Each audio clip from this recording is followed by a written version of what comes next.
Not worthy of protecting. Just entered the Oval Office. Not worthy of protecting. So, anyways, there's been the MeToo movement has happened since the last time I was here. Well, no, it had to happen. Jesus Christ. But, you know, I think it's dying down. You know? I don't know. I think they got everybody.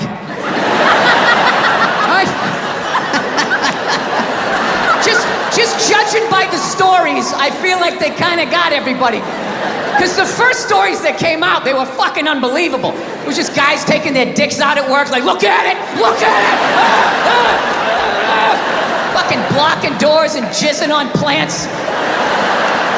You fucking at home watching, Jesus Christ, people did this shit? I remember this one poor woman said she was a PA, went into some director's trailer, and he allegedly came running out, masturbating vigorously while holding a shrimp cocktail. I swear to God.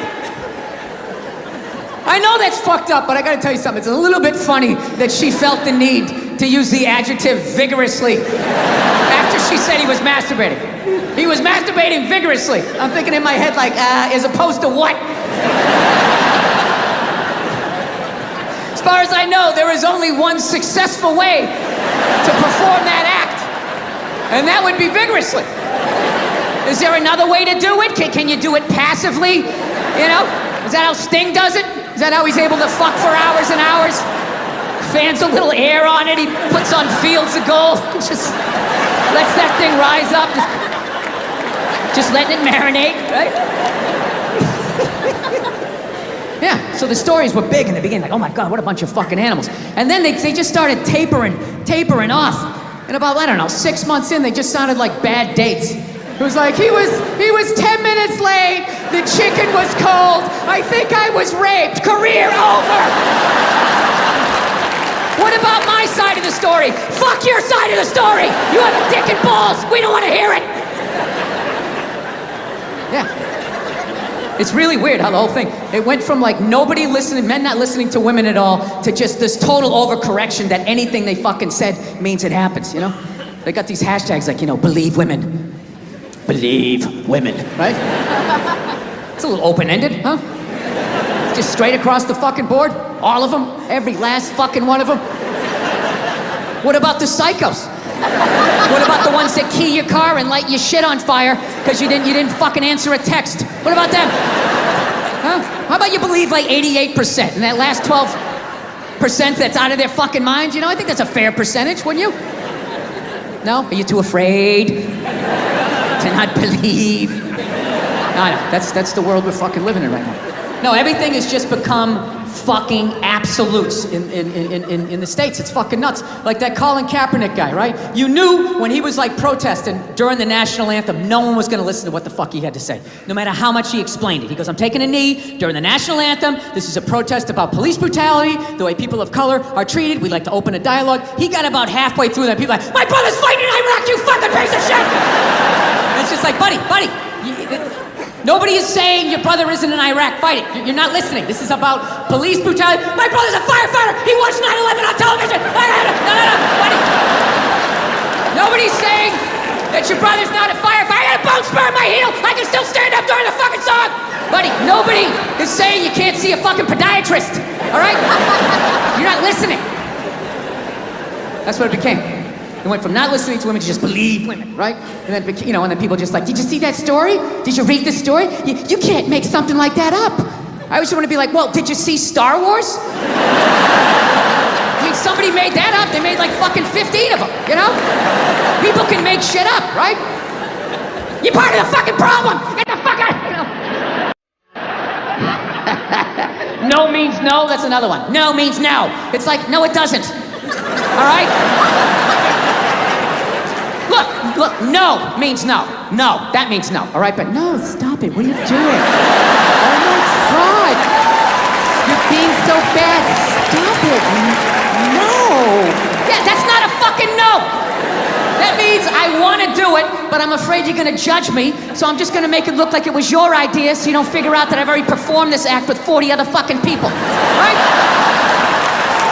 But then, Then you go to court and you get a bad read and there's some guy reading it. Your Honor, she said no. Stop it. What are you doing? You're being so bad. Yeah, and you're just sitting there like, she didn't fucking say it like that. She didn't say it like that. Yeah. So now everybody's just like scared shitless. You know? Because I guess if women ran the world, there'd be no war. Evidently, there'd be no due process either. So you just gotta sit there going,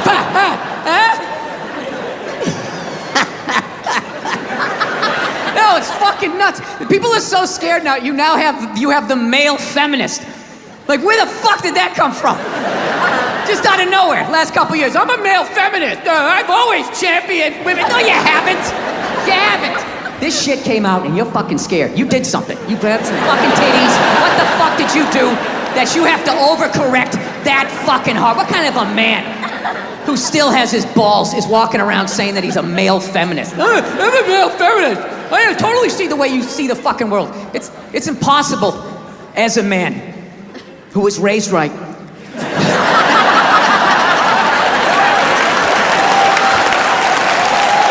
be a feminist. You can't do it. You're a man. Look, you can agree with it, you can empathize, sympathy, you can do all of that shit, but you can't be it any more than I can stand here and just be like, I'm a Black Panther. Fight the power. And then I walk out the door, a blue-eyed white dude, and I get to live that fucking life, right? I don't know, ladies. I don't buy it. Maybe you do, I don't. Anytime I hear a guy say I'm a male feminist, I always just think that is the most pathetic, limp dick way ever to try and get some pussy, right? Like that is literally the fucking game you had when you were on a first date when you were 16, you were all nervous and your whole game plan was just agree with her, maybe she'll touch it. So, what are your favorite bands? I like whatever you like. Will you touch it now? Did I do it right? Yeah, it's a weird time right now. I'm glad that I'm fucking, married now. I don't gotta fucking deal with any of that shit. You know? Younger guys, I don't know. How do you deal with it? Like, you know what was really fucked up in all of this now? Is what about women who like it rough? Right?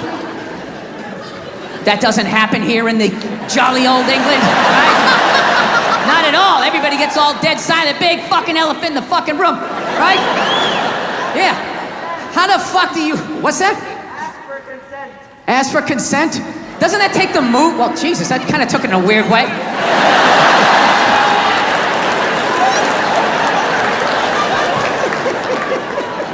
Dude, whatever the fuck I was saying, however you heard it, that's not what the fuck I'm saying, all right? You know, I really listened to this MeToo movement. I think for the first time in my life, I'm gonna ask for consent. I'm really gonna do it this time. I've been feeling...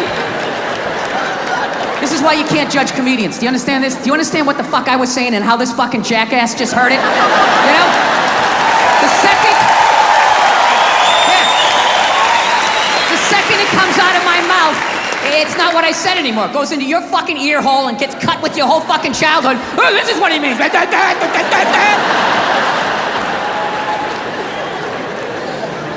Sir, if I could get along with my point, if you wouldn't mind that. All right, I got to bleep out the city and the state. He goes, we hit it off almost instantly. It was great. She is beautiful, educated, and has a great ass. Sorry, little Al Pacino for you. We took things slow, and I found that to be something unique in today's time. Most girls give it up within a day or two, but she wanted to take things slow, and I appreciated that. I found myself falling head over heels for this girl. I hadn't been with anyone in over 2 years, and I felt that I felt as if she was a sign that maybe there was a bit of hope in this world to be happy, and she communicated with me that she felt the same way. Okay, so about 2 weeks ago, we went out to a bar, and we had some drinks, played some pool, and had a great time, and ended up getting a little frisky with each other. I drove her home, totally expecting that tonight would be the night I was going to bang this beautiful woman. When we reached her driveway, we started making out in the car and asked if she wanted to come in. She got real quiet and said under her breath, yes, but. And of course, I said, but what? And that's when she told me she is a transsexual. I literally yelled. I was so shocked by what I heard, I could hardly keep myself together. And I told her, him, whatever, that I wasn't going to go upstairs with her and I would call her tomorrow. And she got out of the car crying and said, I was born this way. Like some Lady Gaga shit. Wait a minute, what is transsexual? Like a hermaphrodite? Wait a second. Ah, Jesus, Bill, you're too fucking dumb. Why do you guys write me? Is this the fun part of it? Just finding out how fucking dumb I am? Transsexual. This is hilarious. Now I have this on my search engine. Transsexual. And Nia will use my computer and look up like transcontinental, and transsexual is going to come up. Bill, is there something we need to talk about? Transsexual. Here we go. A person who's undergone a sex change operation. A person whose sexual identification is entirely with the opposite sex. All right, well, that just made me even more confused. So if you had an operation, how were you born this way? Or the person saying, I just identified with being a female. Oh, I see. Okay, so so the dude had a sex change operation. Okay. He goes, I haven't spoke to her since. It's SINCE, not SENCE. That night, besides a few text messages. She's going on about how much she loves me and she is sorry she didn't tell me sooner. It's even gone as far as me having to turn off my phone because she won't stop calling. I've never been pursued like this before. What do?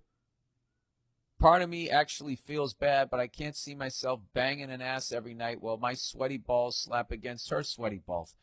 Now, wait a minute. I thought the person had the operation. Don't they remove that? You know, I don't fucking know. Regardless of how gay this may sound, I still think she's incredibly hot. I knew it was too good to be true. Should I tell her that I'm just not interested anymore and completely cut her off, or should I be her friend? Or should I go bang her ass? It's weird. The thought of banging her ass excites me, but the thought of her junk swinging around makes me want to throw up just thinking about it. Thanks, Bill, and come do a show in such and such state sometime, you fuck. What should you do? I don't know. I honestly don't know. What's funny is you're literally just like, you're mentally where she is sexually. You know? I don't know. Like, it's like you're standing on the state line and you got a foot in either state. Just like her. You know? So I think your emotions are normal. And I hate when fucking people get offended by this shit. And they go, that's fucking you. You know, they get all offended like that dude is now a woman. It's like, no, that is a dude that fucking is a different kind of dude now. You know, that's not a woman. It's still a dude. It's just a different kind of dude. You know what it's like? You ever see when somebody buys an old car and they take all the chrome off it? They want that nice clean look. Yeah, that's what they do to their crotch. But, you know, that's a dude that took the chrome off. You know? I don't know what to tell you. Other than I don't know. Do like that fucking. I don't know. Do whatever the fuck you want to do. Is what I would say. Let me go back and read what you said. Should I tell him I'm not interested anymore? Completely cut her off. All right. Part of me actually feels bad because I can see myself because I can't see myself banging an ass every night while my sweaty balls slap against her sweaty balls. Well, if it makes you feel better, I don't think the balls are there anymore. Although they might have kept them like a hood ornament. I have no idea. Ah, Jesus. I really am a moron. Regardless of how gay this may sound, I still think she's incredibly hot. You know, why don't you just split the difference and get a blowjob? I don't know what to tell you. That's so funny. I knew it was too good to be true, this poor bastard. I would say this. I'd say you'd want to sit on that decision. Don't be like the Baltimore Colts in the 1983 draft. Did you guys just watch that 30 for 30 where they immediately walked up 2 seconds in and they selected John Elway? You know, rather than fucking waiting the full 2 minutes or whatever to see if anybody gave him an offer. And then they ended up with nothing. I'd sit on this one for a minute. And I think that this person's actually pursuing you the way that they are because they're in a desperate situation. Which is, the whole thing is, in reality, the whole thing is unfortunate. You know, people should be able to be who they are. You should be able to like who you like. And that person should be able to, from day one, say that they're transsexual without getting judged. The reason why they didn't say it was because they were worried about this fucking moment here, which once again is another sad, depressing thing about humanity. I would say follow your heart, sir. You know, and not your balls if you really want to find love. There you go. Balls in your court. No pun intended. All right. Advice for a young lady. Hey, Billington. Very, very original ones this week. People coming up with different ways to butcher my name. I'm enjoying these. I am in need of some advice for a young lady. I love that some women are actually piping in, despite the fact how much I talk about hockey on this podcast. What are you saying? Women don't like hockey? Yes, this is what I'm saying. I'm an 18-year-old high school senior entering my freshman year of college. I got into my dream school with a scholarship. Do you know how bad I wish that I did that? Wish I studied in high school. Anyways, and I'm moving out of my shithole town, and everything finally seems to be making up for all the shit that I went through in high school. One of my really good friends is going to the same university as I am, and we're renting an apartment together. However, my friend is an 18-year-old straight guy, and I am a straight girl. Uh-oh. The gender thing could add a whole other level of difficulty on top of adjusting to living with a new person in a new city, away from everything I grew up around. We've been friends practically since we were in diapers. We can talk, jam out to 70s rock, and watch the Chappelle Show for hours, and we've never had issues with weirdness before. But I do understand that college introduces a lot of firsts, and I'm not going to lie, I'm a little nervous that having a few too many drinks during a welcome weekend could lead to some inappropriateness. Weirder things have happened. I don't want to do anything to jeopardize our nearly 2-decade-long friendship. So this kind of sounds like you're a little attracted to this guy, that if you're this worried that something's going to happen. Or maybe you're 18, you're going from your parents' house to all of a sudden living with the guy. Maybe that's what it is. I'm going to guess that that's what it is. So anyway, my question. What tips do you have to stop anyone from stepping over the line with a male/female roommate? Also, in general, what tips do you have for living with a roommate? Nia's opinion on this would be epic. Thanks, and fuck you. Yeah, that was Nia's great fuck you last week. You know what? Maybe this Wednesday we'll do another Nia log, and I'll read this one. But right now, I'll just give you my own ignorant thought on it. Oh, wait. By the way, there's a PS to this, everybody. There's an epilogue, just like the streets of San Francisco. PS, might I add that we've both been in various relationships while friends. He often asks me for girl advice, and I ask him for guy advice. He currently has a girlfriend who I really like and am friends with, but they are breaking up in June when she leaves to study abroad. I am currently single. Oh, yeah, you guys are going to bang within fucking 8 minutes within 8 minutes of your college career. All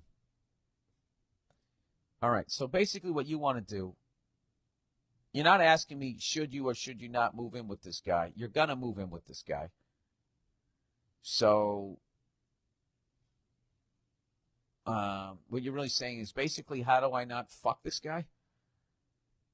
Well, I can only do it from the male perspective, which is what I would do is every morning before I ever even walked out into the living room was I would rub one out. Oh,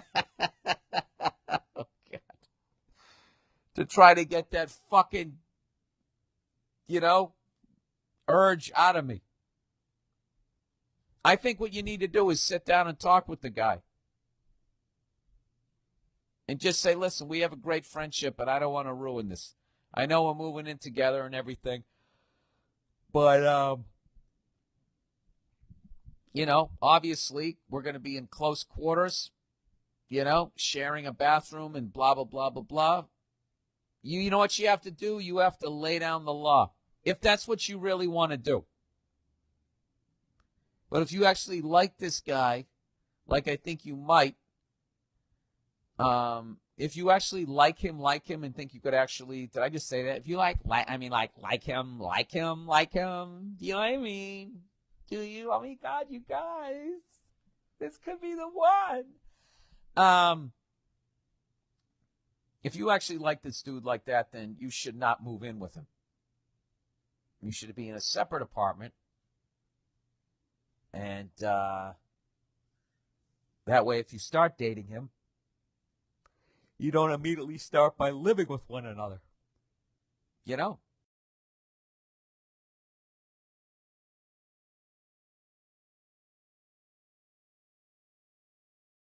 And being like, all right, well, that's why I drank the way I did.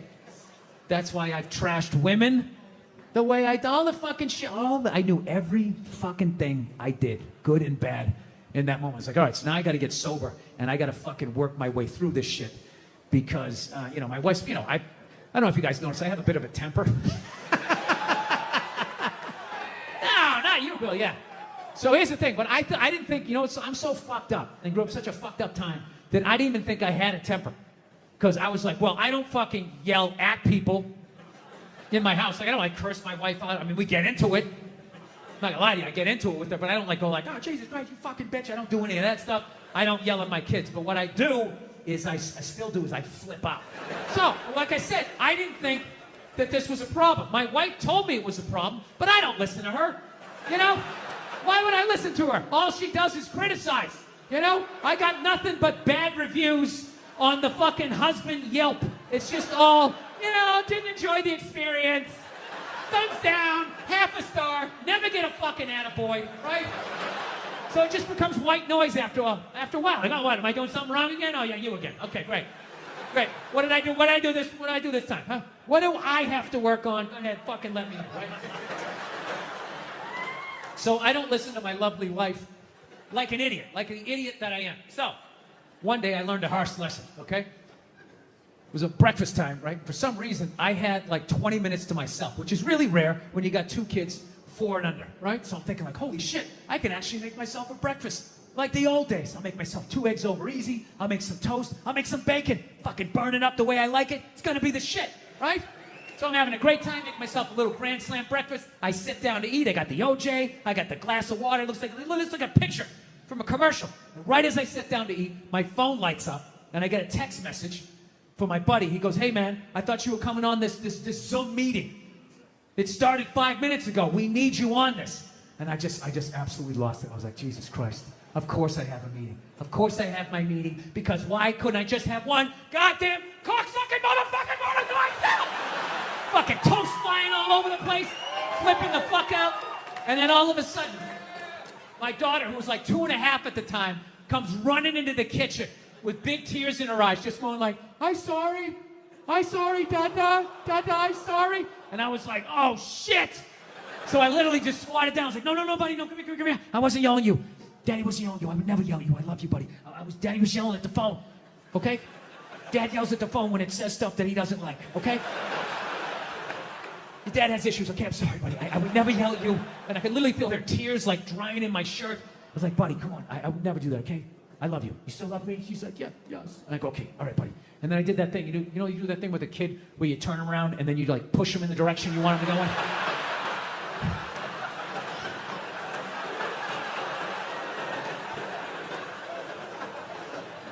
And I just had to sit there like, I just did that to a 2.5-year-old. And she was like walking away, and I'm just sitting there like thinking like, how bad was that?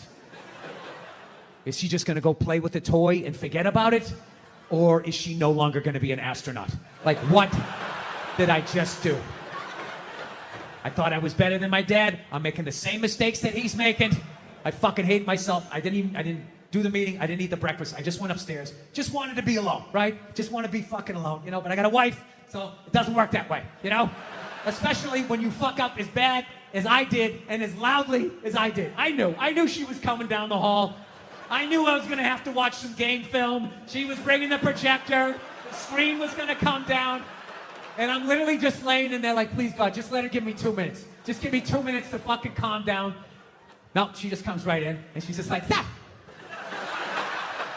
You wanna discuss that little incident that happened downstairs in the kitchen?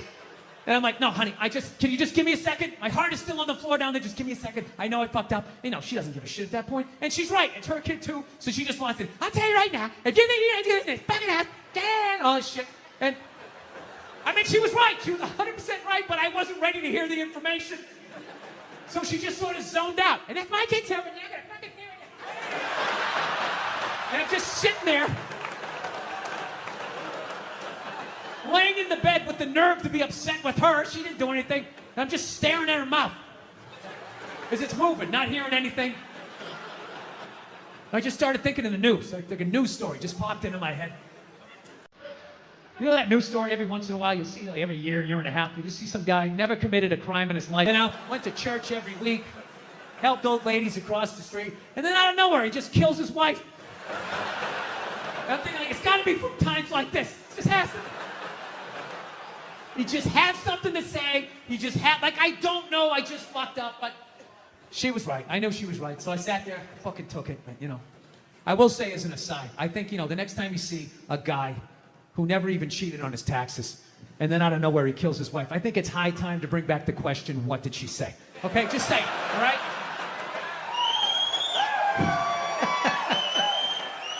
Examine the problem from 360 degrees.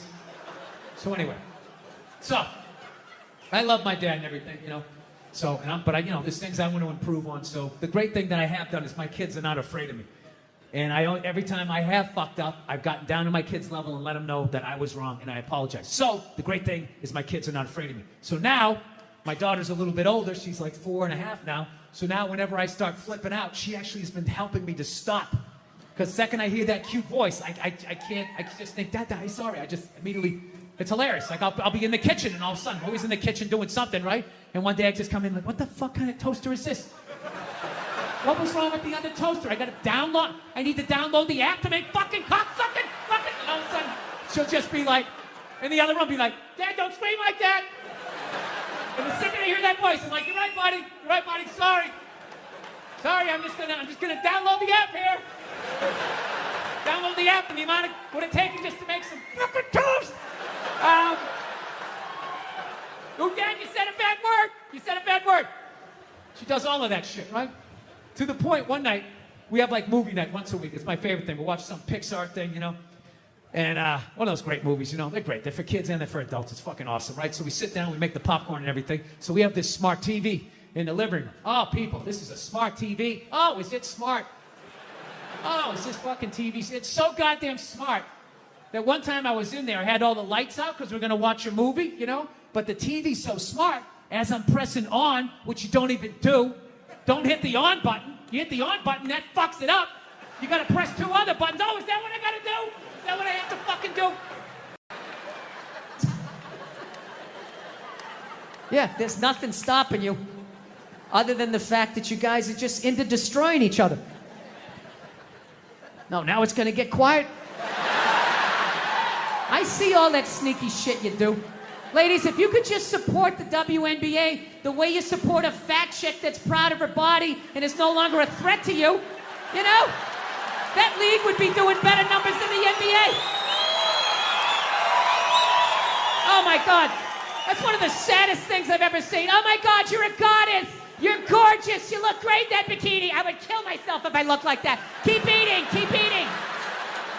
Lose a toe, you fat bitch. It's just... You saw an alcoholic where you'd be like, oh my God, look at you. You're face down, passed out. Your kids are crying. You're a hero. You're a god. Keep doing what you're doing. You'd be like, dude, you need to get your fucking shit together. Get off the sauce. I will say, that's one of the most genius things I've ever seen. How regular looking women somehow mind-fucked advertising to get beautiful women off of billboards. Yeah, just regular fucking who gives a shit looking women, right? I'm just being honest. Come on, we're outside. We're in the woods. We can be honest.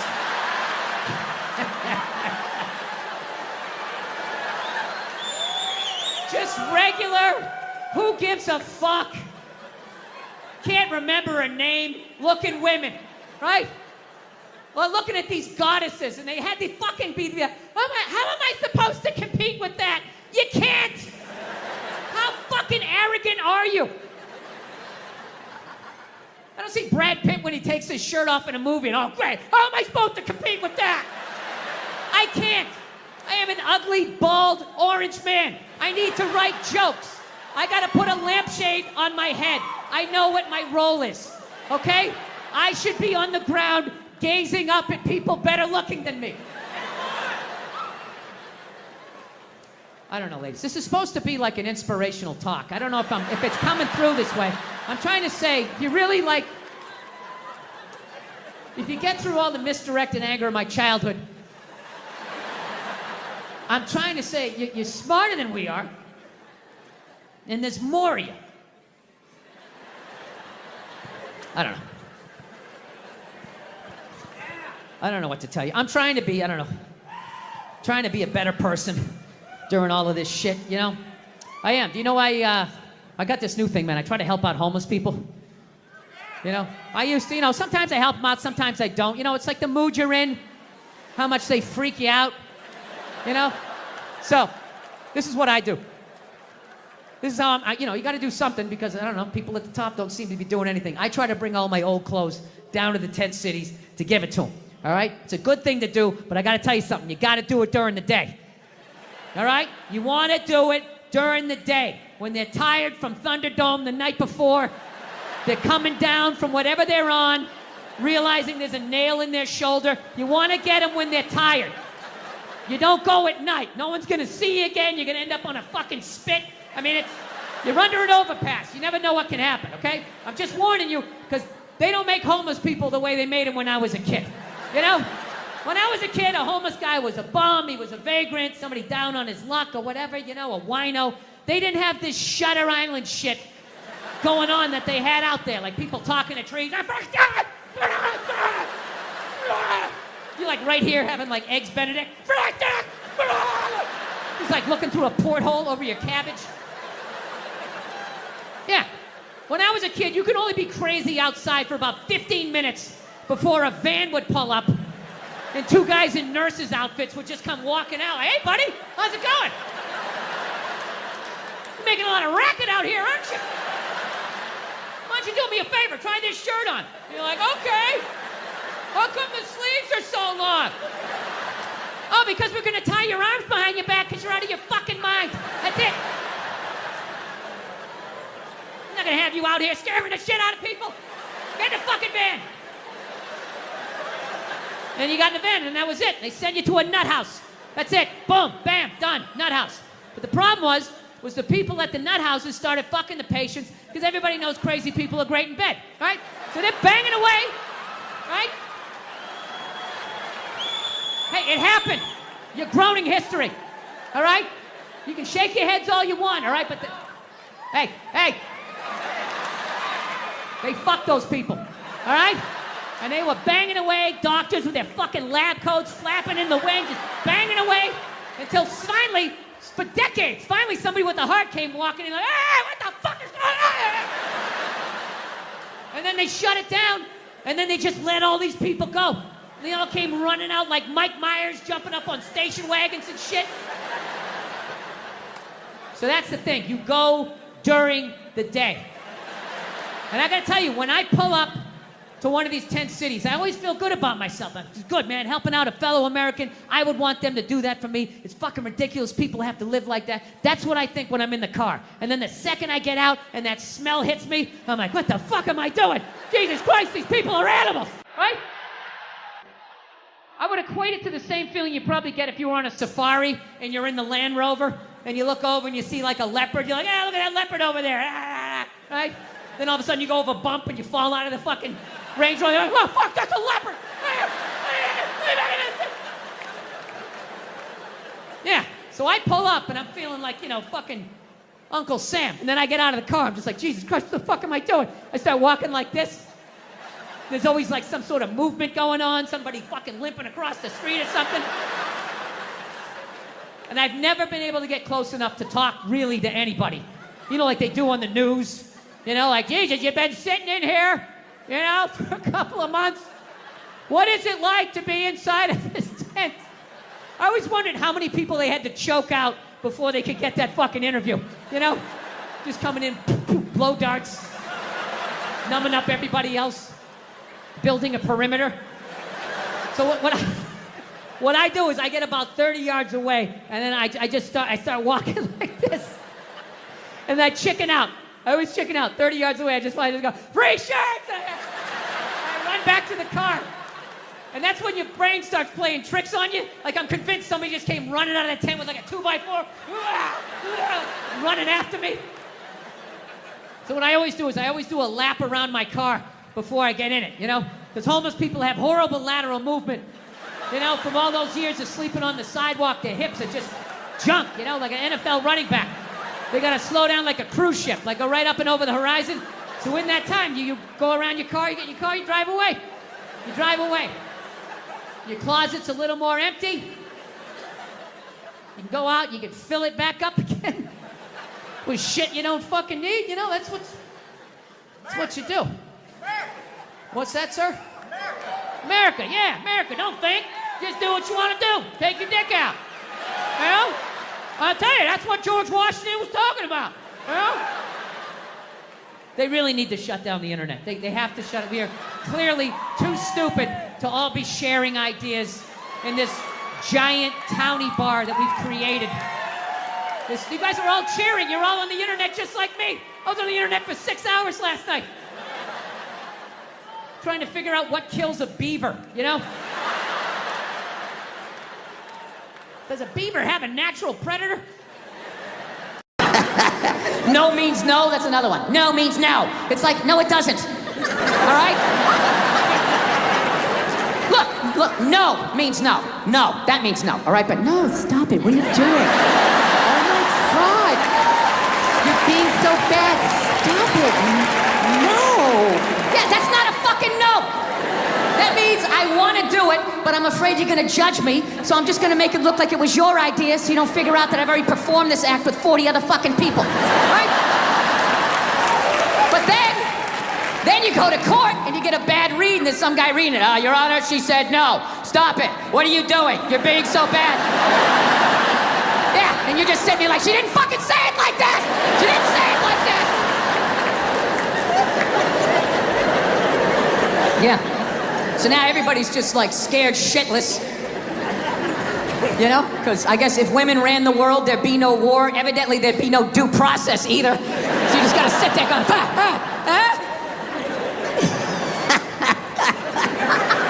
No, it's fucking nuts. People are so scared now. You have the male feminist.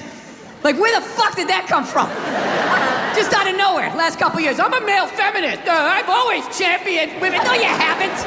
You haven't. This shit came out and you're fucking scared. You did something. You grabbed some fucking titties. What the fuck did you do that you have to overcorrect that fucking hard? What kind of a man who still has his balls is walking around saying that he's a male feminist? I'm a male feminist. I totally see the way you see the fucking world. It's impossible as a man who was raised right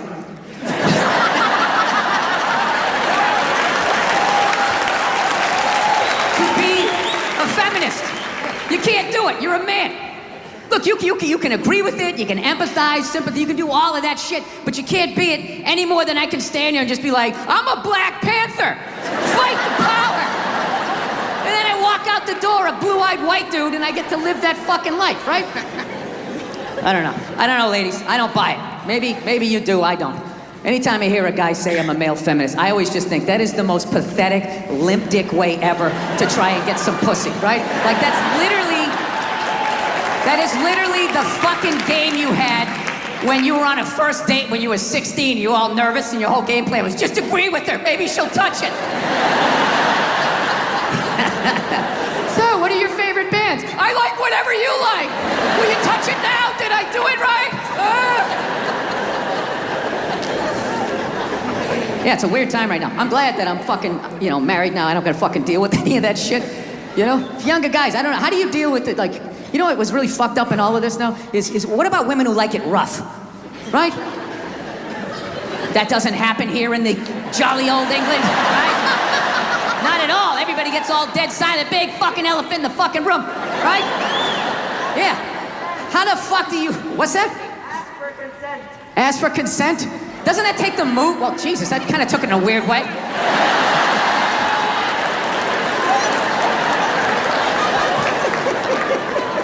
Dude, whatever the fuck I was saying, however you heard it, that's not what the fuck I'm saying, all right? I really listened to this MeToo movement. I think for the first time in my life, I'm gonna ask for consent. I'm really gonna do it this time. I've been feeling... This is why you can't judge comedians. Do you understand this? Do you understand what the fuck I was saying and how this fucking jackass just heard it? The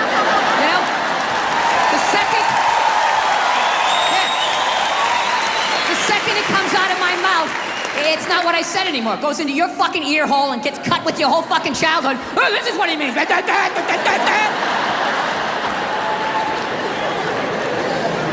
Sir, if I could get along with my point, if you wouldn't mind that. No, like fucking women who like it rough. Like, that's gotta be so fucking weird. I remember when I was a single man, long time ago. A lot of hair ago, right? Still wasn't a good look, but I was single. I was out there taking some at-bats. I remember that shit. You meet a woman, when it started going down that road, like you knew you were gonna hook up, what you try to do, you try to get a jump on it, right? You try to figure out what they liked in the bedroom, because you wanted to satisfy them, because there's nothing worse than if you don't satisfy them, and they're gonna tell all their friends, and then you gotta fucking move, and now there's social media, you got a fucking nickname, it's a nightmare. So you just try to, you try to do, a little fucking intelligence, you'd be sitting there hanging out, just being like, what are you into? What do you like to do, right? One night I asked this woman that, she set her drink down, she looked me right in the eye, she's like, I like to get fucked. And I knew what she meant. I was like, all right, this is gonna be one of these. Okay, here we go. We're gonna have to go hard on this one, right? We had a great fucking time. Now, I don't know how I would hit today. I would just be like, all right, I know what you wanna do, but you're gonna have to do it. You understand? I'm just gonna stand here and then you just back into me however hard you want. You control how hard you're backing into me. Then I'm gonna lay my hand on your shoulder. You can put your ponytail in it. I will slowly close my hand around it. And if at any point you want to yank your head like that, that's on you. My other hand will be just to the right of your right ass cheek. If you want to do one of those, that's fine. But I am not doing anything. I'm just gonna stand here like a giant fuck stick. And you just have at it. You just have at it. Human beings have empathy. Some woman will fall in love. Well, he's nice. He wears this sweater. He likes to bake. He lets me finish my stories. Which is all great qualities. Okay? But you gotta know, when you shack up with a guy like that, you're rolling the dice. You're rolling the dice that fucking axe murderer is gonna pick the next house over. Because God forbid, he picks your goddamn house. This is the dude who has your back, who's gonna be screaming louder and higher than you when this guy comes through the fucking door. And you're gonna turn around and all you're gonna see is his cowardly feet going out the kitchen window. I don't know, man, that's risky. Reality, I'm being too hard on that guy, Yeah, I am. Because I was just as scared as he was. Except I didn't scream out like he did. And that's simple. The simple reason was this dude, he was hugged too much as a child. Having people go, how was your day? What's wrong? And all of that shit, you know? That's why I came down here, man, I'm telling you. I came out here to tell you guys, you gotta stop hugging your children. You know? You are ruining this country. Now, you can hug your daughters. You gotta do that. You gotta do that. Hug those hooker shoes right out of them. Let them know that you're a good man and to find another man like you. You gotta do that. But your son, you can hug him a little bit, but every 3-4, you gotta fucking knock him down, right? Come on, it didn't hurt. Get up. Look, I didn't come from a family. I don't know about you guys. I didn't come from a touchy-feely. Call me when you get there. None of that shit. First time my mom hugged me, I think it was like once when I was little, and then when I moved out. That was it. And we only hugged because we knew we were supposed to. So we just tried to it was like 2 parking meters came to life. We almost bumped heads.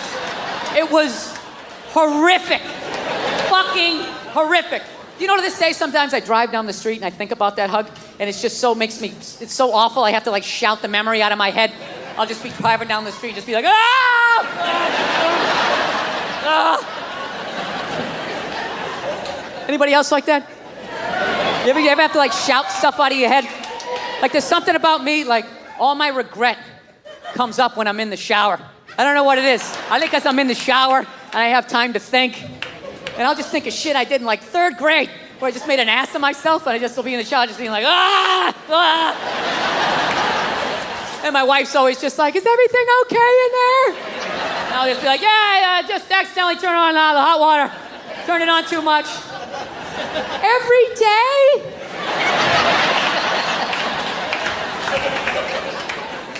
So, yeah.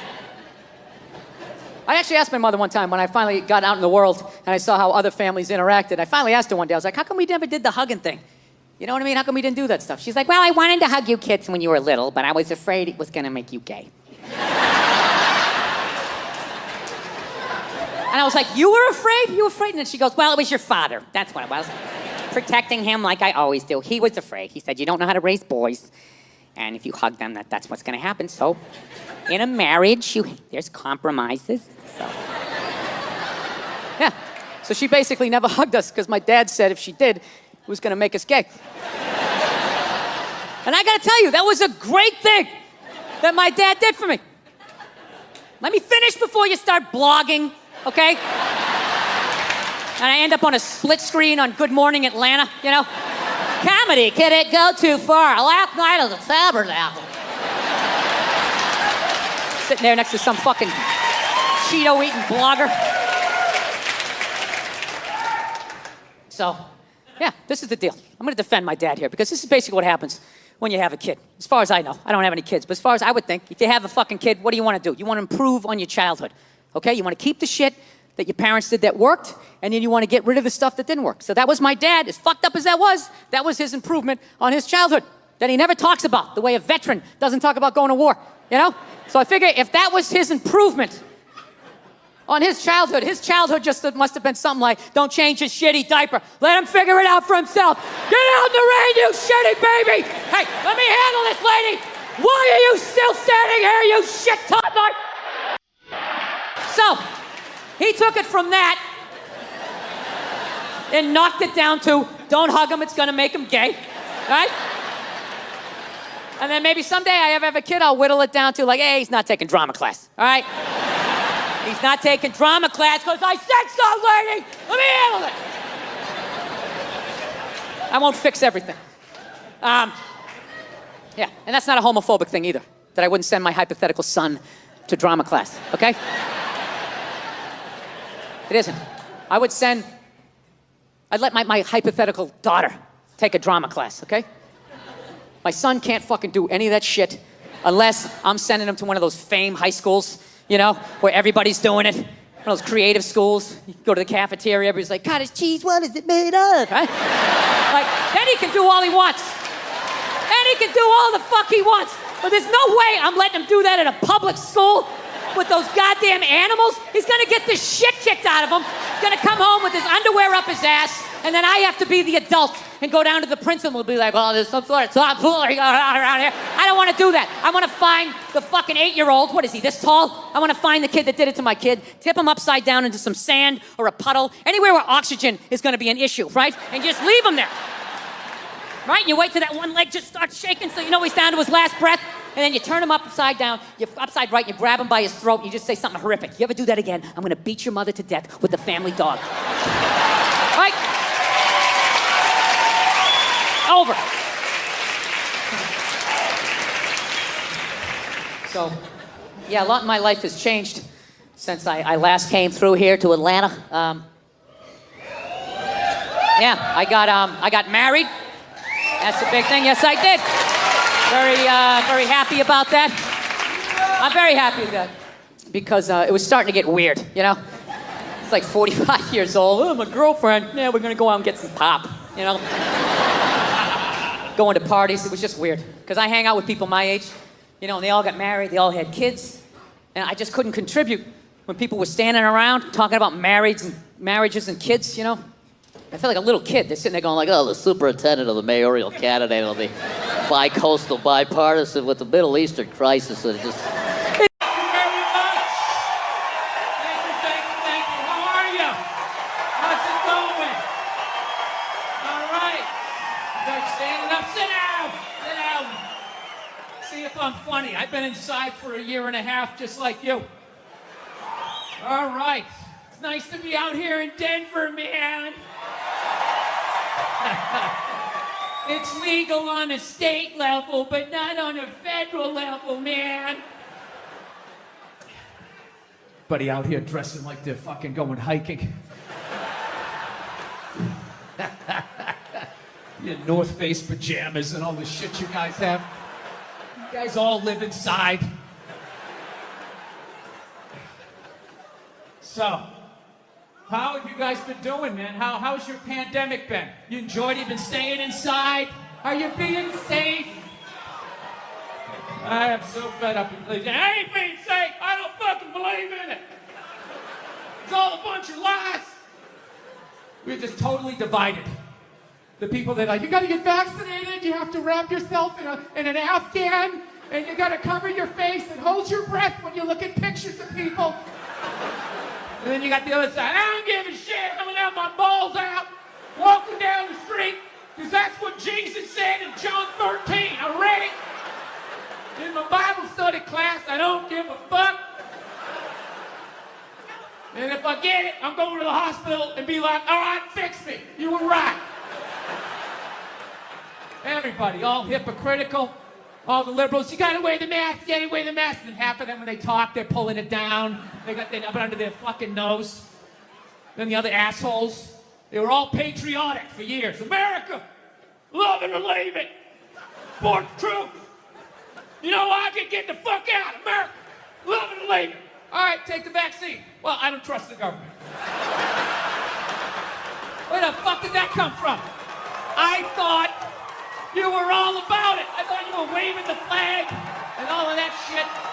Listen, here's the deal. We're never gonna solve this shit until we all get on the same page, which we know is never gonna happen. It's never gonna happen. So, we gotta set up some Hunger Games shit to solve it. And whoever wins, wins. It's the non-vaxxers versus the vaxxers. So there's a giant field. And all the people who don't want to get the vaccine. All the fatties and the fucking lunatics, right? You gotta fucking run the length of the field and try to make it to the other side while there's a helicopter flying over you and they're shooting the vaccine down at you, right? Now I know what you're thinking. Well, that ain't fair, man. I'm running in my shit kickers. You're up there in a helicopter, you got a gun. Well, here's how it's a liberal with a gun, right? They're not good at that. Oh my God, is it alive? Is it gonna hit me? I don't feel safe. And by then, you're already halfway there when the straps of your overalls is off. If you make it to the other side, in the end, just like dodgeball, we'll see, we'll just score it. Who won? It's an idea. I don't know. I don't know what else to do. I've kind of quit. I got to be honest with you. For the first, year of this shit, I was an American, and I was rooting for everybody. And then, I don't know, they let us outside for a couple of weeks, and then they sent us back in. And I just didn't have it in me anymore. It's like, I don't care. I just don't give a shit. I hope a lot more people die. I really do. But the one good thing about this whole pandemic shit, and I really hope by the time this fucking thing comes out, that this will be considered old. I don't know. God willing. But the one great thing about this pandemic shit is it kind of slowed down a little bit of that cancel culture. You know what I mean? Yeah, it's kind of hard to take your dick out at work when you're at home. Some people still manage to do it. They ordered some call, no pants on. All of a sudden standing up, their junk right in the screen. Still figured out a way to get fired. It was unreal. It's kind of good, though, that, those creeps got to take a break, because I felt like cancel culture, they were kind of running out of people to cancel, As much as they wanted to make it seem, there really was a finite amount of people that took their dick out at work. Despite the stats, right? Every 1.6 seconds, somebody takes their dick out and shakes it in a woman's face in a cubicle. You're like, what? Every 1.6 seconds? I must not have been paying attention. Every 3.2 seconds, some man jizzes on a bird and rubs it in a woman's face. Holy shit! I didn't know that happened. Yeah, so fortunately, they rounded up all of these fucking animals and they got rid of them, right? But it kind of became like this cottage industry, and it was a way to kind of get rid of some men that maybe were in your way, It's like anything. It always the initial thing, you agree with it, and then it kind of gets out of control. So, I don't know. They kind of ran out of people, and there was this kind of hilarious moment, like last year, where they started to try and cancel, dead people. Remember that? All of a sudden, out of nowhere, John Wayne was trending. I'm like, what, they got some found footage? You got a new movie coming out that maybe they shelved? And all of a sudden, it was all these stupid-ass woke white people, right? Oh my God, did you see what John Wayne said in Playboy in 1971? There's a bunch of fucking white people all up in arms about a dead white guy. I can no longer tolerate this. I can no longer tolerate dead for 45 years, John Wayne, saying things in a magazine that doesn't exist anymore. I am here for black people. These fucking idiots. What kind of a fucking idiot white person refers to themselves as woke? If you actually were socially conscious, you'd realize that white people stole that word from black people.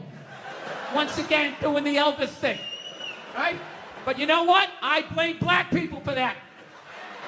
One of them fucked up. They were at a party, there was white people there, and they let it slip out. Stay woke, however the fuck you say it, and some white person heard it like, oh, who is that? Oh my God. Stay woke? I want to say that. I gotta say that around my white friends so they know that I'm down. Oh my God, I'm gonna fucking say that. Fucking woke. I'm fucking woke. I'm a woke signaler. I fucking had it. I've had it. I support black people in my white apartment on Twitter. That's what I do. I'm fucking here for you.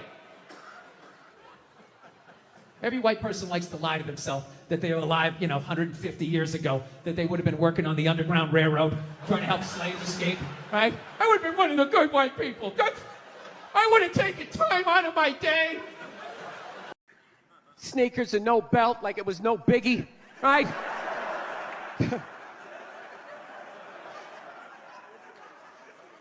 like he's Tesla, tapping into the atmosphere. I know, this is always uncomfortable. I know, you bought into it, right? That whole advertising, the way they aligned themselves with some of the greatest people of all time. Jesus, Gandhi, me! Remember that? Muhammad Ali, John Lennon, this guy! How the fuck was that dude like any of them? Gandhi didn't have a sweatshop. Nah, he didn't have people leaping to their deaths only to get catch a net and get ricocheted back through the window to have to put together yet another iPad. John Lennon didn't have children in his basement pressing those fucking albums.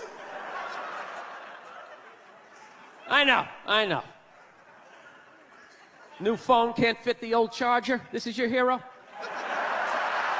This is the guy? This is what all the silence is about? New phone can't fit the old charger, so then you gotta throw it out, ends up in the ocean around some octopus's neck. Do you realize how much sea life is ecstatic that that man is no longer walking the earth? That's where it all ends up, you know. Doesn't go in a landfill, ends up in the ocean.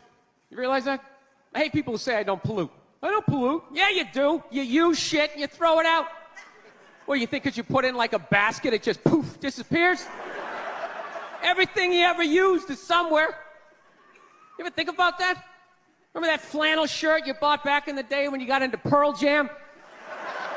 That's out there somewhere. Probably on some porpoise's face. He's trying to get it off. Stupid little flippers. All the fads. You remember rollerblading? Remember that? Everybody had them. We set up cones, we did little tricks, right? One little homophobic joke killed that entire fad. What's the hardest thing about rollerblading? Telling your parents you're gay. Full-grown adults. Dude, I'm not gay. I don't have the cooties. These mean I suck dick. And they just threw them out. They end up in the ocean. They're made out of plastic. They can't biodegrade. They just break down to little cubes. Fish are breathing them in. 6 months later, you're going out, you're getting sushi. You think you're being healthy. You're eating your own rollerblades. I'm becoming a psycho. I've realized that about myself. I am. I watch conspiracy theory and like slap fights till like 2 in the morning on YouTube, you know? Yeah, I start like piecing shit together. I'm becoming that guy. I'm like that guy, you know, when you sit there, you're sitting there drinking in a bar and all, you know, some guy's cool, you're talking about the game, then all of a sudden he's just like, you know, there's no gold behind our currency. You realize that? You're like, oh yeah, that's great. Pick up your drink, just fucking walk away. Oh, that's what I'm becoming. Totally into conspiracy. That's why I think Barack Obama is going to win the election. I think they're going to let him win. Because they're in the process of bankrupting this country, and I think that they need a black guy to blame it on. Yeah, that's what's going to happen. Dude, it'll totally feed into the rednecks. They'll be like, you see what happened? Dude, he's only half black. Well, that's the half that did it. That's what happened. I bet the white half was saying. That's what, you know, see, I'm just fucking losing people. I am. I just look at TV and nothing makes sense to me. I'm sick of them telling me shit is shocking that is completely obvious. Crocodile hunter dies. Oh, can you fucking... Yes, I can totally believe it. It's why I watch the show. I watched it every week because I knew eventually he was going to fucking die. And I wanted to see it. Right?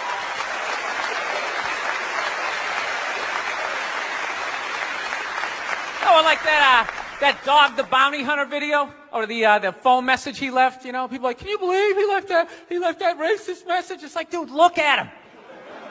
Look at him. Some redneck with a mullet down to his ass. He drives a pickup. He's got the gloves with the fingers cut off. Yeah, who would have thought he had a couple of fucked up ideas rolling around in his head, you know? Dude, you know what would have been shocking? If he could play the cello. That would have been shocking, right? Yeah, then you'd be sitting there like, God damn, look at Doc.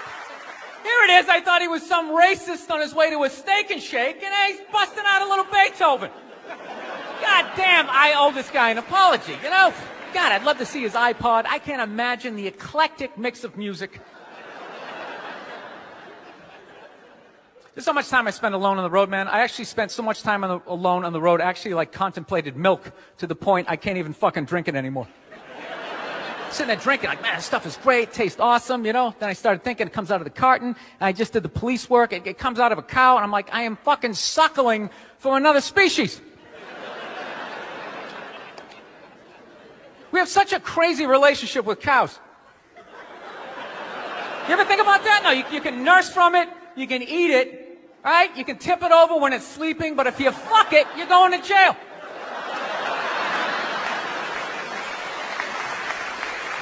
All right, I'm thinking about getting a dog, everybody. I am.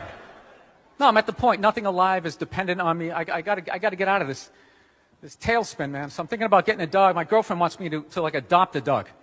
She's like, you want to adopt a dog? We should rescue one. You want to do that? I'm like, no, I don't. She's like, why not? I go, because I think a lot of those dogs, they're a little fucked in the head. Yeah, how do you think they ended up down there? It's like, dude, that's not a pet store. That's like doggy death row, all right? Why don't we just go to a prison and like adopt an inmate on the off chance that maybe they didn't commit the crime, just roll the dice?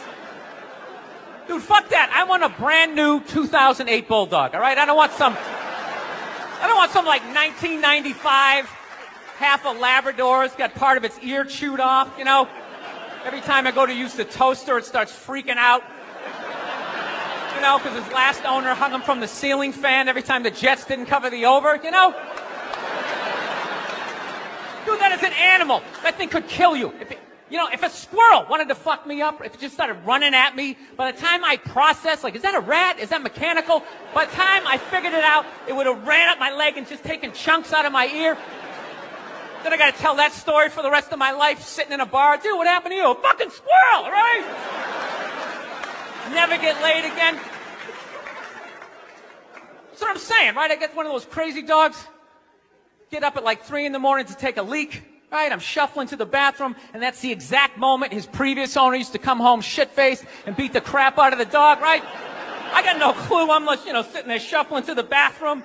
Meanwhile, the dog's getting all amped up, like, fuck this shit, man. I promised myself I wouldn't let this happen again, all right? It's time to man up, man up. Ah! It's flying at me. Takes a big chunk out of my neck.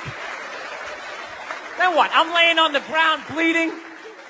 What are they going to do with the dog? They're going to take him right back down to the prison like some repeat offender, have like shackles on him and stuff. He's just sitting there hopping back in. We knew you'd be back. Yeah, go fuck yourself. Get me a milk bone, Wheel him in like Hannibal Lecter with like that lampshade around his neck.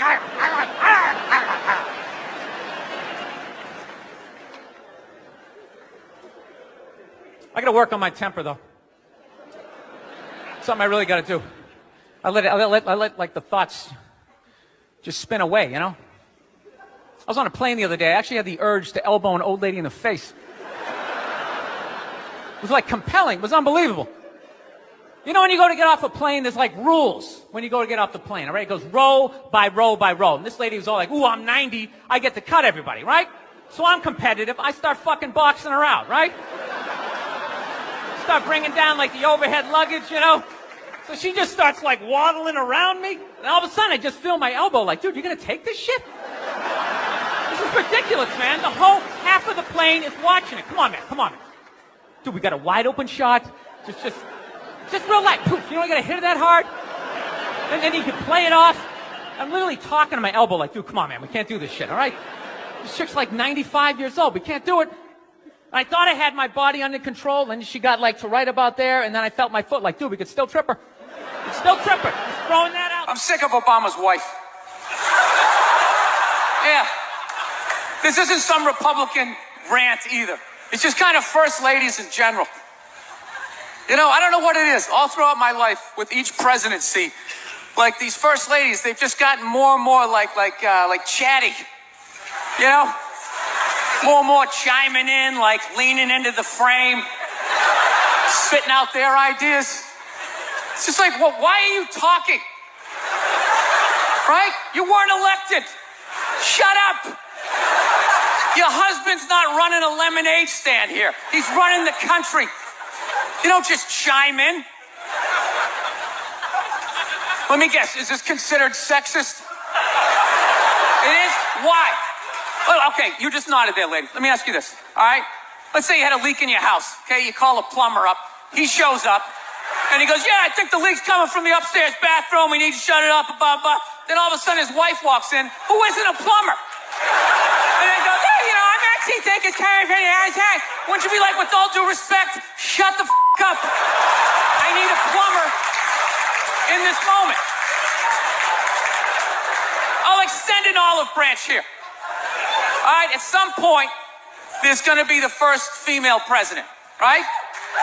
Exactly.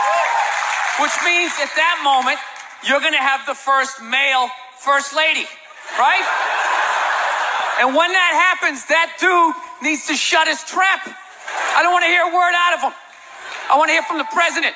You, sir, go do some first lady stuff, all right? Go get yourself some gloves that go up to your elbows. Smile and nod during speeches. Go put your own flair, redecorating the White House, right? Which leads you to Michelle Obama, right? And now she's sitting there holding up those hashtags. Remember that hashtag, bring back our girls? Remember that? It's like, it blew my mind. It's like, why are you showing me that? I'm a stand-up comedian. Like, what am I gonna do to get those girls back? Why don't you look across the dinner table? It's like, you see that guy? That is the leader of the free world. Tell him to pick up a phone, call some Navy SEALs and solve it. What am I gonna do? Show up with a sharpened mic stand? Hey, Michelle said to bring him back. Oh, it's unreal.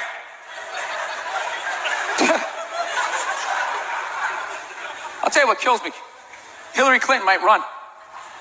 She might run. That blows my mind. I mean, how she became a senator. She went from being the president's wife to being a senator. Just like that. Lateral move. That's like Tom Brady's wife becoming the next quarterback of the Rams.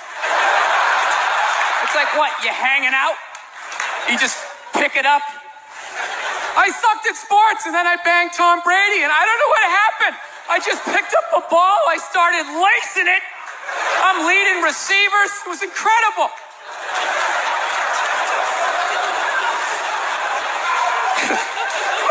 I knew it was going to be like this. You know what's funny? There's actually people out there that think a woman being president is actually a good idea. You know? Can you believe that? See that they do? That'll do something. That'll change things. How? How the is that going to change anything? Do you know what the president makes a year? The president makes $400 grand a year. That's it. He's trying to keep billionaires in line, making $400 grand a year. That's all he makes. He makes less than some people blogging on the internet. The president should have you money, right? He shouldn't be sitting there with his pockets turned inside. I need your help to get me the job, right? What do you guys all donate to the campaign? Is that what it is? I'm at that age where everybody I know is getting married. Let me ask you a question. Why the hell do people keep getting married? You know what I mean? Isn't anybody looking at the stats? You know what I mean? 3 out of 4 marriages go right down the shitter, right? If you were going skydiving and they told you 3 out of 4 parachutes weren't going to open, you'd be like, yo, fuck that, I'm not going.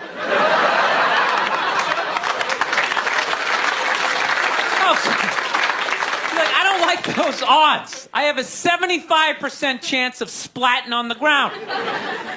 But there's something about getting married. People just have to do it, right? They're just like, is this the line to lose half my shit? Awesome. This is gonna be great. No, I'm just kidding. I love women. I'm just not compatible with them. No, they got too much energy for me. You notice I said they always have to be doing something. You know, like they can't like take a day off, you know? You can't have a day off when you have a girlfriend. They just like see that open day. They're like, oh my God, let's fucking fill it up with shit.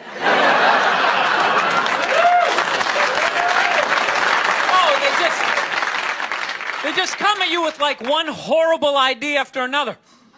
They have the worst ideas. They do. You ever get to this one, they'll be like, you want to go to brunch?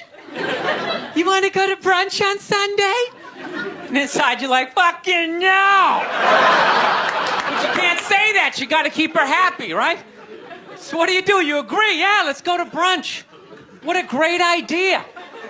Why would you want to sleep in on a Sunday when you can go pay $52 for eggs? Now you're thinking. Then we can sit around and listen to your friends have moronic conversations about the eggs, you know, like, is that pesto? Is that pesto in your omelet?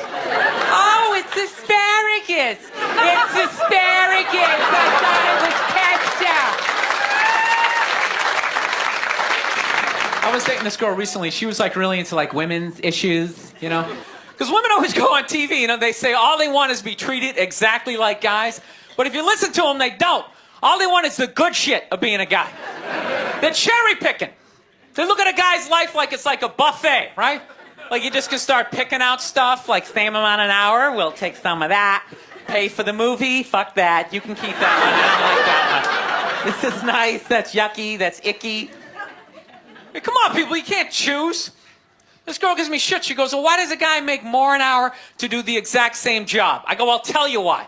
Because in the unlikely event that we're both on a Titanic and it starts to sink, for some fucked up reason, you get to leave with the kids and I have to stay. That's why I get the $1 more an hour. No, it's $1 an hour surcharge. You hear a bump in the night, I gotta go check it out. Like, yes, he does have a knife. Anytime there's a hostage situation, who do they negotiate for? Well, at least let the women and children go. Well, what about me? You think I want to stay in the vault? Those 20 other sweaty guys sharing a bag of peanuts, you know? Praying to God I'm not the hostage who gets dragged out by the psycho with a gun to my head as he's asking the cops for a helicopter. Which I know he's not going to get, right? I know he's not getting the helicopter. So now I gotta make idle conversation with the 38 to my head going, dude, go for a rent-a-car. I think you should go for the rent-a-car. See what I'm saying? Where are all those feminists then? You can't find them. They had no feminists in a house fire. You can take the most hardcore feminist, you know, some chick right in your face, you chauvinistic son of a bitch, you know, little short, little haircut, you know. Second those flames break out, she'll twist those little hairs into pigtails. Oh, I'm just a girl. I want to go play jump rope.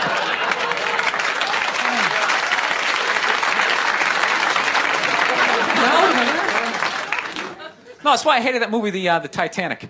Every girl I meet thinks that movie's romantic. It's irritating. I think, that was really romantic, don't you think? It's like, no! It's a fucking horror film. And they're always like, why? I'm like, because all the guys die. See, you're watching it trying to relate, going, who would I be? You'd be that chick floating away in the big piece of luggage, right? I'm watching it going, who would I be? I'd be that dude when, like, the boat breaks in half, that dude who, like, falls straight down and bangs off the shit and goes in the water. That's who I'd be. I'd be wearing a tuxedo, not because I wanted to, but you wanted to dress up that night, right? I'd be falling the whole way down going, I should have fucked that chick in first class. All right, listen, I'm out of time. You guys are a lot of fun. Thank you very much. Good night. Thank you. It's great, man. You can just keep banging away. You can just keep banging away, making one useless, mediocre, not gonna invent shit kid after another. No, I don't understand people like that.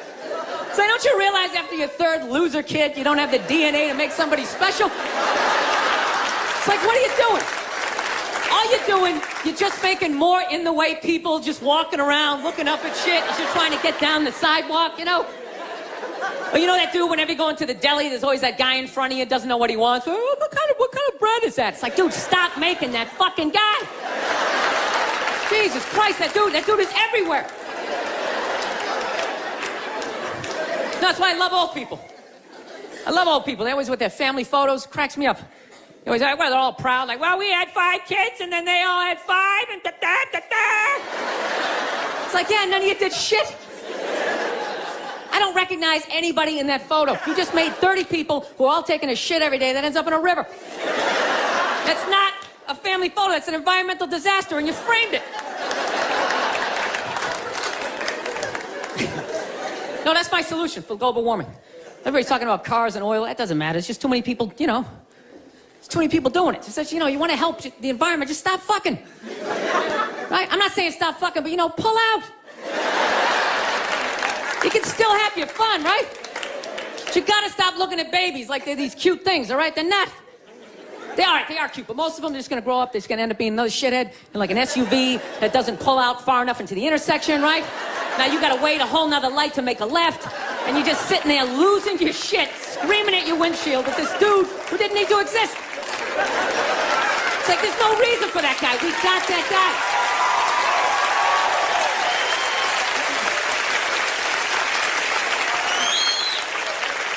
I don't know. That's my plan. They should just make babies illegal for like the next 25, 30 years, right? That'd be great. Think about it. Somebody's born, 3 people are born every second to 1 person dying, right? So if you're not making anybody, it's like, bam, somebody just died, right? Somebody just fell down some stairs. Somebody just tripped over a skateboard, right? And you know what? Fucking lanes just opening up on the highway, right? You know, you get to work a little sooner. you're in a better mood. Dude, you get it down to like 30,000 people. 30,000 people will be the shit. Right? Super Bowl comes around, everybody can go. Right? Everybody can go. 22 you get to play. The odds of you making it in the NFL, it's ridiculous. Dude, even if you suck, you could block on punts. You'd be like a wedge breaker, or maybe be that guy holding the first down marker, like, yeah, I'm fucking doing something. You wouldn't have to recycle. Dude, if there was 30,000 people, man, everybody here, you could literally drive your own tank. You could drive a tank, you could throw toxic waste out the top. You could shoot a bald eagle right in the head. Nah, there's plenty of them.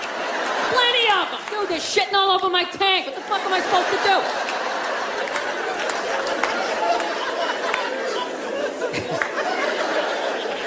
Look, people, I don't read, okay? Seriously, none of my shit is researched, you know? But out of all the bullshit I'm talking up here, I think I'm onto something with this, you know? It's like I'm eliminating people, but like no one has to die. That's it, just stop making... Dude, we're gonna end up like China. They got like over 1 billion people, just jam-packed. Every day is like the subway. You're just standing there, you can't even fall asleep. Like, oh, shit, sorry about that. Just jam-packed. You never think about that shit? Just standing there. We're gonna be sitting there. First of all, how easy is it to get away with the crime over in China, you know? First of all, you pick somebody's pocket, you don't have to run away. You just fucking weave your way back into the crowd, just fucking stand over here.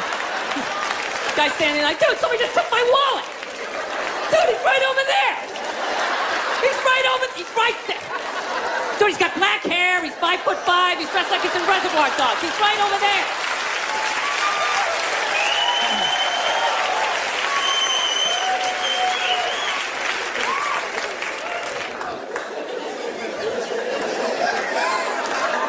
No, that's where we're going to be headed. How many more strip malls can you make?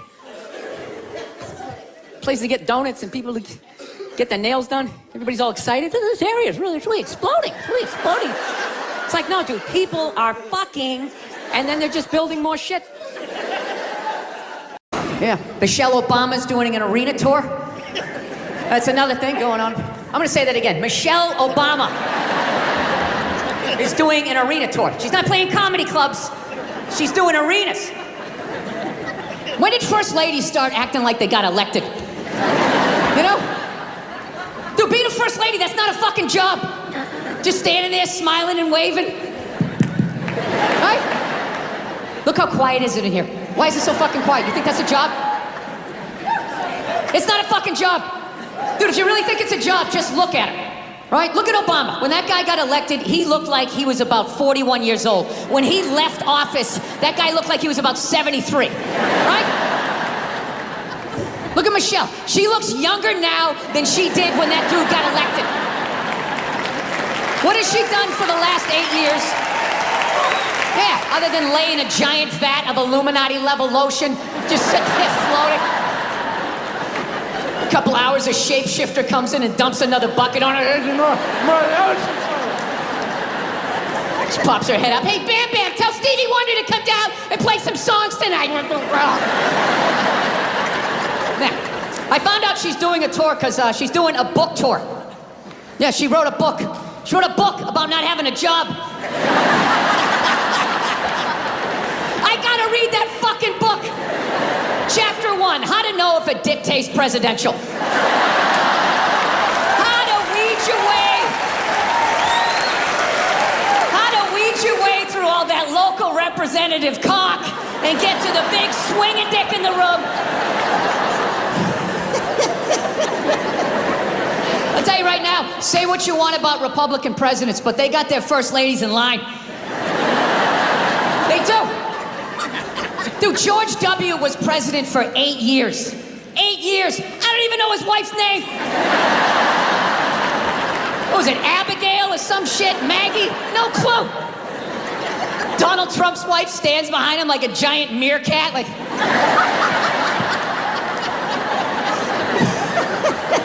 Bill Clinton was president, his wife never shut up. I want to do healthcare. He fucked around on her so much, he's like, all right, whatever, just do it. But I'm telling you right now, I'm gonna check out that fucking tour. I gotta see what that's all about. You know? Who opens? Who opens on that fucking tour? Was it Oprah Winfrey's husband? You know? Does he fucking come out and talk about what it's like to walk her dogs? I do it for 20 minutes a day. The Cocker Spaniel's probably the most fussiest, and I gotta bring him around. Look, I'm sure that there's some feminists in the crowd right now not appreciating this joke, feeling triggered, feeling like they need to fucking put out a hashtag or some shit. And be brave and speak out. You know what? You're full of shit. You are.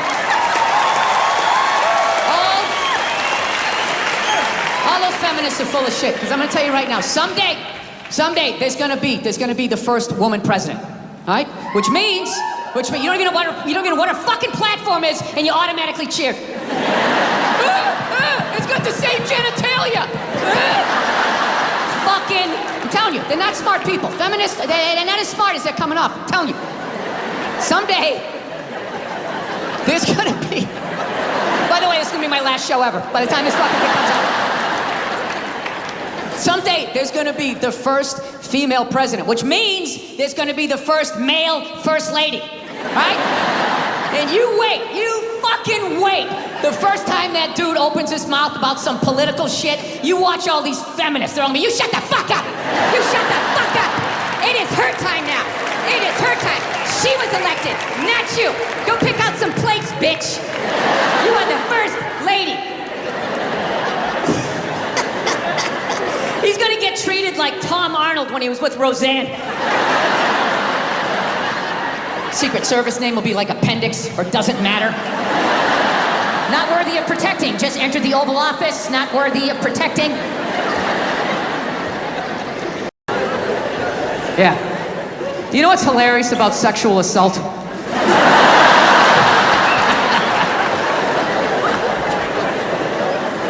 You know what's hilarious about it? Is how women are acting like that is a uniquely female experience. You know what's funny? I actually, to the letter of the fucking law, within the last 2.5 years, got sexually assaulted in this business by a woman. Yeah. And this is my story! I feel like I can live my truth and be brave tonight and share this with you. It's a 100% true fucking story. I was doing stand-up. I was doing a private gig. All right? Private gigs are the fucking worst. You do a public gig, anybody can show up. It broadens what you can talk about, right? You do a private gig, it's like everybody grew up on the same fucking streets. All your jokes gotta go right down fucking Main Street or you're bombing. So all you do is listen to the first comic to hear what's working and what isn't. You just listen to him as he's up there struggling, going, okay, they like bread. Talk about bread. Get all the bread you can. Don't make fun of the troops. Stay away from the troops, right? So that's what we're doing, right? And the host gets him going, and then he brings up the first act. Okay, she goes on stage. She's not really a comedian, more of a personality. She does her bullshit or whatever, and I'm standing there looking at my jokes, figuring out what I'm doing. She wraps it up. He goes on stage. She goes to get off. I'm thinking, okay, I'm next. I'm looking at my stuff, and she just walks right by me and just fucking, boom, just flicked me right in the head of my dick and kept walking. Like it was nothing. Just fucking pow, and just kept... I couldn't fucking believe it. I know what you're thinking. You're like, oh, was this a friend of yours? Was she flirting with you? Was this a joke? None of the above. You know what it was? I swear to God, it was like a bully vibe. Like she was trying to get in my head. Like, there you go, you little red dick. Poof, follow that. And she just kept walking. Dude, my first thought as I saw her walking away, I just wanted to punch her in the back of the head as hard as humanly possible. Like literally make her leave her shoes, you know? But the other side of my brain's like, oh no, dude, you can't do that. You can't do that, it's a woman. And it's just spitball. Well, fucking put her in the ass then. Put her in the ass. Can't hit her, dude. Can't hit her, it's a woman. Well, fucking tell somebody. Tell somebody. And all I'm thinking is like, dude, I'm a guy. You can't fucking tell anybody. Nobody gives a shit what happens to a guy. I'm gonna walk up to another man and be like, excuse me, sir, but she just flicked me in my pee-pee and I didn't like that one bit. No, sir, I didn't like that at all. No, I didn't. All the guy's gonna be like, dude, if she did that to me, I would've taken my balls out too. Be like, hey, fucking flick both of these fucking sports bar up top, Super Bowl, hey, right? That's all I would've got, right? So now I'm standing there, I'm waiting to go on stage, the dude's doing my intro, I'm trying to think about jokes about bread, and the tip of my dick is still stinging. This is the world I'm in. And right as he's gonna bring me on, all of a sudden she came walking out because she was gonna go back out to her fucking car. And that's when my brain started firing up again with some ideas. Started thinking shit that I had never thought before in my life. Going like, dude, there she is. There she is. Flick her in the box. Do it, man. Equal rights. She did it to you. You do it back to her. It started making sense. Like, yeah, fuck that. You flick my dick. I'm gonna flick your clit. That's right. I'll fucking hit the man in the boat. I'll drop down, uppercut to the bush. Fuck this shit. Think I'm the kind of person who just can flick my dick and walk away like it ain't shit, right? And it was making sense till right when she got there. Finally, I just started thinking of all the sporting events I had watched. And I realized that the referee only sees the retaliation. He never sees the first aggression. And then you have to go to the yellow card, whatever the fuck you people do over here, right? You go to the penalty box. So I let her go, and I went out on stage, I did my shit. But here was the thing, for the next 3 fucking days, I'm driving around LA, and I'm losing my fucking mind. You know, I'm driving, fucking screaming at the windshield, saying all this shit that I wanted to say, but didn't say it in the moment, you know? And it wasn't because, this is the thing, it wasn't because she touched me, you know what I mean? I don't give a fuck about that, all right? You know, when I was a kid, I had a paper route, and I was an altar boy, you know? Yeah. You're gonna have to do a little bit better than flick my dick over my jeans and my underwear. It's like, are we gonna do this or what? Like, what is happening here? It's the fact that she thought she could bully me. So after like fucking 3 days of this shit, I had a splitting headache, and I started realizing, like, wait a minute, she's winning this thing. You know, here I am, still thinking about this shit. She's probably gone on to like, I don't know, flick 30 to 40 dicks since she's been with me. Right? She doesn't give a fuck about me. So you know what I did? I drove home to my house, there was nobody home. I went upstairs, I closed the door, and I just sat down and I meditated on it, and I just forgave her. I did.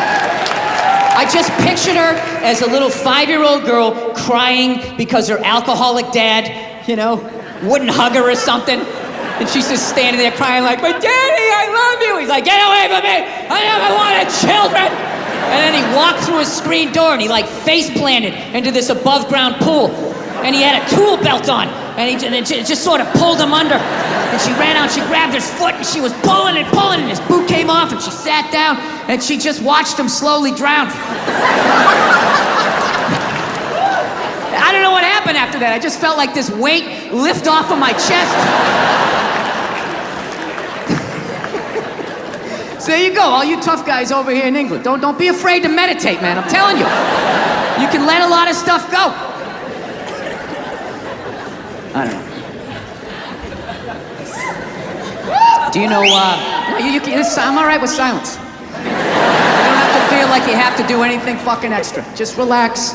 If it's funny, fucking laugh. If it isn't, just fucking sit there and I'll know it's time to move on.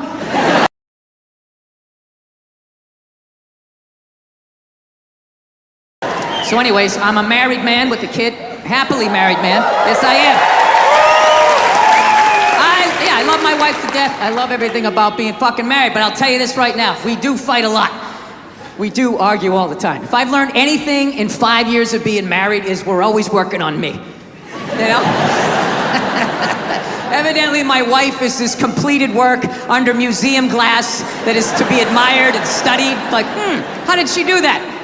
And I'm like one of these guys, you know those buildings that just has scaffolding around it for like 6 straight years? And you're like, are they ever gonna finish that thing? Is that some sort of insurance job? Jesus Christ, what a piece of shit. You should just tear it down and start over again. Yeah. I have a temper. So that's the thing. That's what kind of ruins things. Everything else I do is fine, but I have a fucking temper, and it just ruins shit. And then my wife always says the same thing. She's always just like, I just don't understand. Where did that come from? Where is that coming from? It's you just go from 0 to 100 in 2 seconds. It's like, first of all, I idle at 75 miles an hour, all right? So don't give me this 0 to 100. I walked into this restaurant at 75. I could hear that guy talking too loud on his cell phone from the fucking parking lot.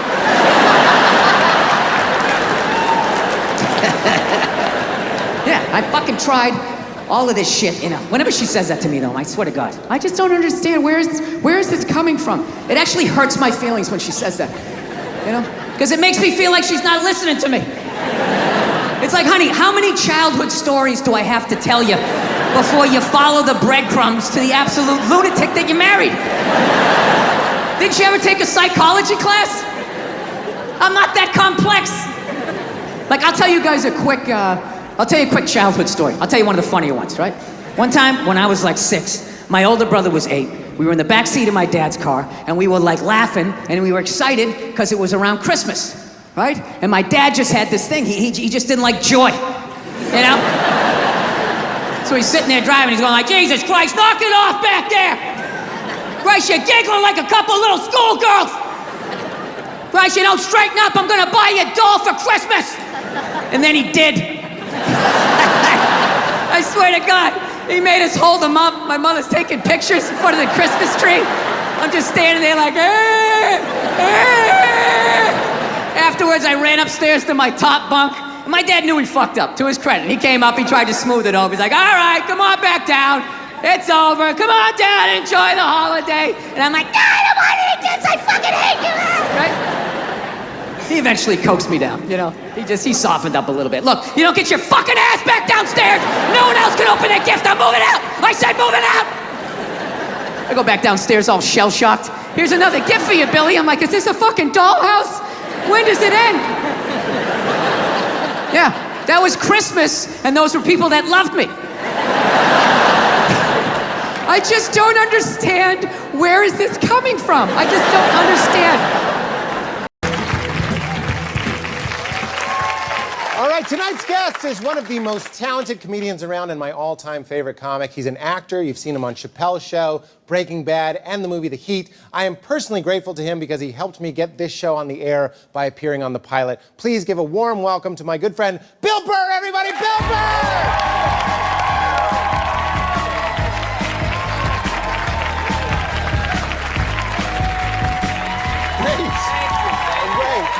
I got the little high chair here.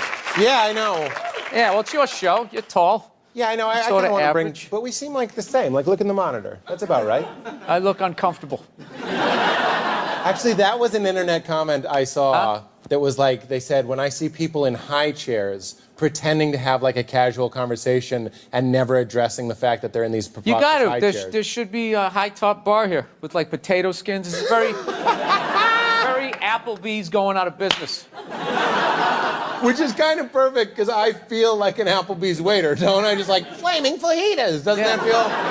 Yeah, you have like that. Like I don't know if it's me, but you're so happy. Sometimes it bothers me. It does. It's just like, all right, I get it. The sun is shining. Just take it down a little bit. Like I get actually anxiety around people as happy as you. It's like Is that right?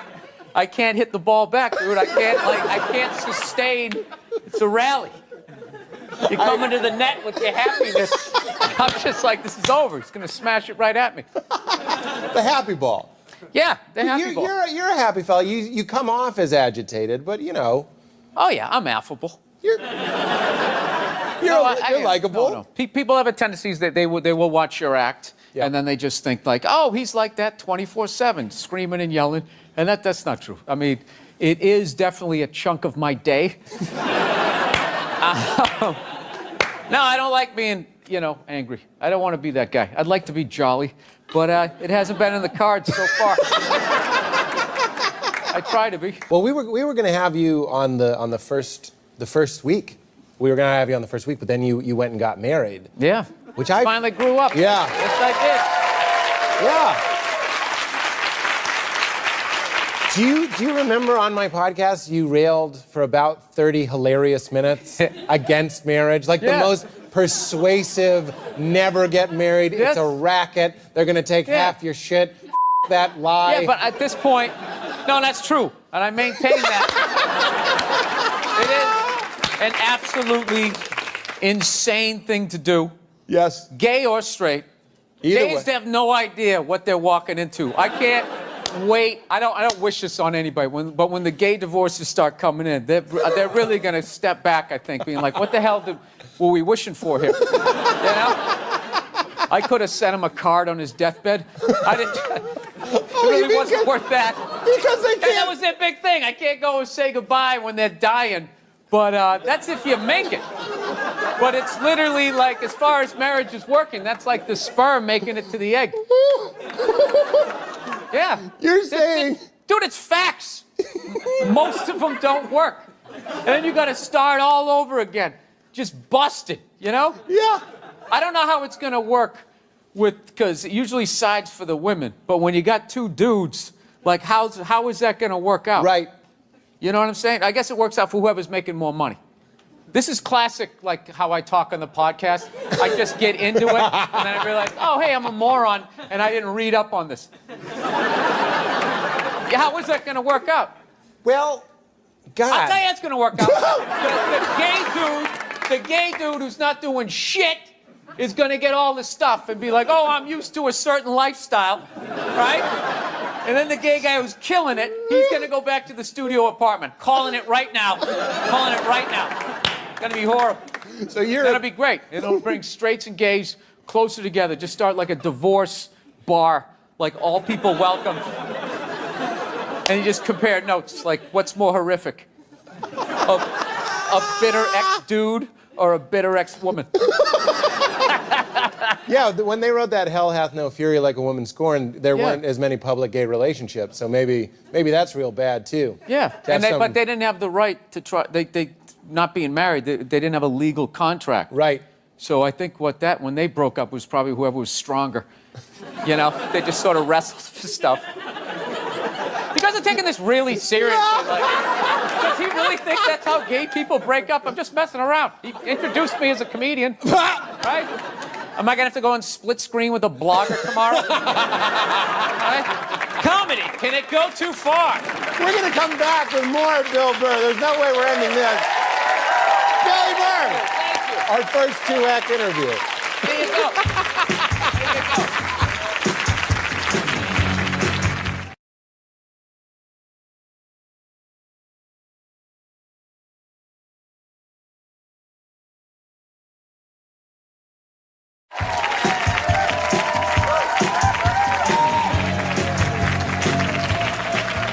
Do you want to read the card? Welcome back, everybody. I'm still here with Bill Burr. We have time for one question. When you die, is it just lights out?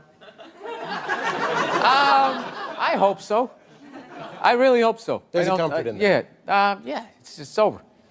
Thank God. And I think you just go in the ground, and if they would stop putting people in boxes, if they would just put them in the ground, you would nourish the soil, right? And somebody else would have an at-bat. Yes. You know, these people, getting their heads frozen,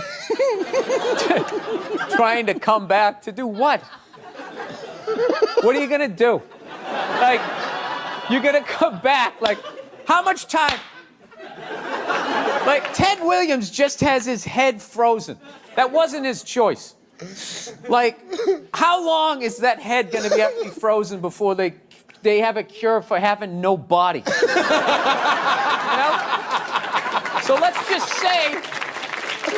say they come up with it, a cure. You're gonna be like, I already have a generation gap when I do a college gig. I just can't imagine coming back like thousands of years later.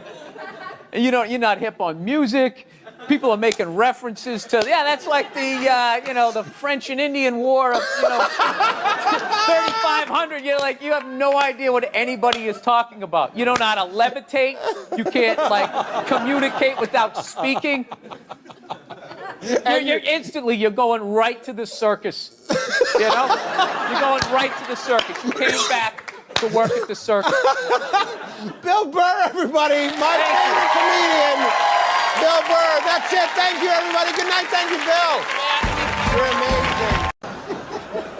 Oh, I just noticed this thing came off. We can't have this. There's got to be continuity between the fucking shows here. Oh, Jesus Christ. This thing never comes off. It's right when you tape a fucking special, then everything just falls apart. Royal Albert Hall, huh? Where did you buy this mic stand, huh? Where the fuck did you get this? You know the mic stand guy's all fucking pissed off. Right, it's a jolly good fucking mic stand. I know you fucking yank. Fucking yank it, and then all of a sudden everything fucking falls off. How dare you? The Queen comes down here and sits in a box and watches this show. You know what I heard about you guys? Actually, by the way, I've been over here for a week, and as an American, I gotta say something. You guys are pretty fat, too.